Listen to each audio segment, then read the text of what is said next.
Um dos casos foi o protetor do Louco Abreu. Sim. O Louco Abreu foi um atleta genial em termos de marketing, né? Em termos de vender.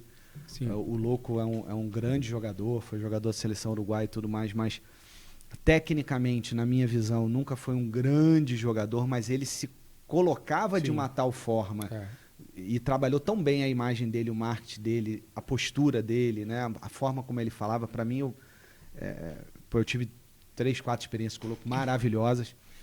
E aí o Louco começa a usar aquele protetor com aquele símbolo do Botafogo. Símbolo do Uruguai. Do Uruguai, né? Tinha a bandeira do Uruguai dentro do...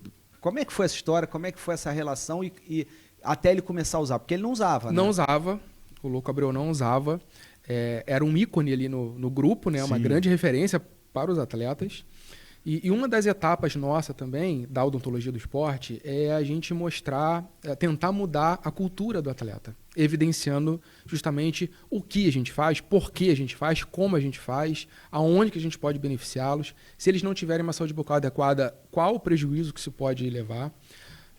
Então a gente faz palestras com ele, palestras rápidas, porque o atleta não quer estar ali parado, olhando.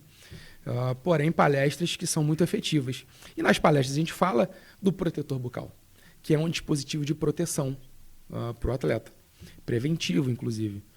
E o Louco Abreu fala, depois da palestra, fala: pô, doutor, gostei, quero fazer um protetor bucal para mim. Foi numa palestra, uma galera, palestra. O serviço aqui tem isso, é importante isso. Se vocês quiserem também tem um protetor, a gente está disponível, aí eu quero. Acaba a palestra, ele procura a gente, eu quero.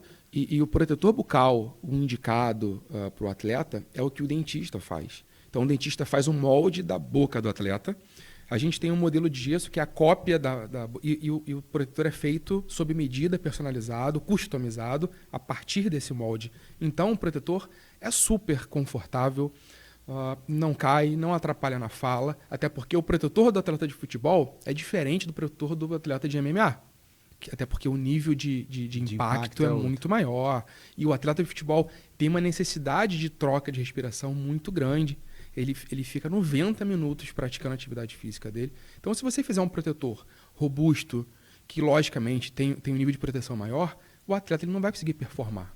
Então, o lutador de MMA, 5 minutos de luta ali. E a necessidade de proteção dele é muito maior, né? Sim. Enfim, então a gente faz essa relação. Tem que ter um bom senso na hora de você fazer, escolher qual vai ser a espessura do seu protetor. E nessa época do Louco já era também com aquela palmilha, vamos dizer assim? O primeiro não. O primeiro foi só um protetor bucal, que ele estreia num jogo contra o Fluminense, num clássico, alguma final, se eu não me engano, ou o primeiro jogo da final. O Botafogo começa perdendo e ele perde um pênalti e depois ele faz um... Então, assim, ele foi a estrela do jogo e aparece na capa do jornal com o protetor bucal. Então, foi um momento muito importante para o departamento de odontologia.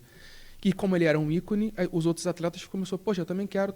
Então, houve um tempo que a gente muito tinha... isso no futebol, muito, né? Quando vai... Muito. Principalmente uma pessoa como o Louco Abreu. Teve época que a gente tinha 8, 9 atletas do profissional usando o protetor bucal. Só que o protetor bucal, como não é um dispositivo obrigatório, o atleta ele usa porque a gente convence a usar, a gente mostra o motivo. Ele passa um tempo sem sofrer trauma, porque não é uma coisa constante, apesar de acontecer muito.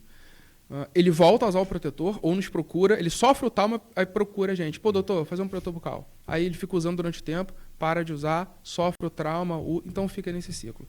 Então, eu acho que é um processo. A gente não vê muitos atletas de futebol usando protetor bucal. Para ficar claro, não atrapalha a falar, não atrapalha a respirar, um protetor feito adequadamente. Claro. Mas é cultura. E você precisa ali... Mudar a cultura é muito difícil, né? Do clube de um atleta, mas, enfim, a gente está ali.